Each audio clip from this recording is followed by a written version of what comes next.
جتنے لوگ blood pressure کے مریض ہیں نا، جن کے والدین ہیں بلڈ پریشر کے مریض ہیں، غصہ آتا ہے بلڈ پریشر بڑھ جاتا ہے، اور اتنا بڑھ جاتا ہے کبھی کبھار تو لوگوں کے رگ پڑ جاتے ہیں، سروں کے رگ پڑ جاتے ہیں۔ اتنی خطرناک بیماری ہے بلڈ پریشر۔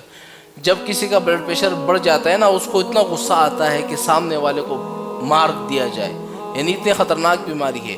جو لوگ یہ چاہتے ہیں کہ یار ہمارے بلڈ پریشر کنٹرول میں رہے یا بلڈ پریشر ختم ہو جائے، اتنی آسان سی دعا ہے، صرف 100 مرتبہ آپ نے پڑھنی ہے، پانی پر دم کر کے اس پانی کو پی لینا ہے۔ کتنی آسان سی دعا بتانے والا ہوں۔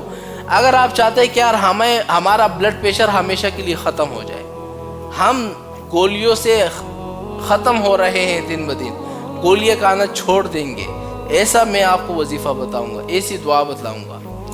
آپ نے کرنا کیا ہے، روزانہ پانی اٹھا لینا ہے، پانی پر آپ نے صرف پڑھنا ہے الا بذکر اللہ تطمئن القلوب۔ کتنی آسان دعا ہے، الا بذکر اللہ تطمئن القلوب۔ 100 مرتبہ پڑھو، پانی پر دم کرو، پانی پی لو۔ 1 ہفتے کے بعد بلڈ پریشر آپ دیکھنا یا تو ختم ہو چکا ہوگا یا ختم ہونے والا ہوگا۔ اتنی طاقتور آیت ہے قرآن پاک کی۔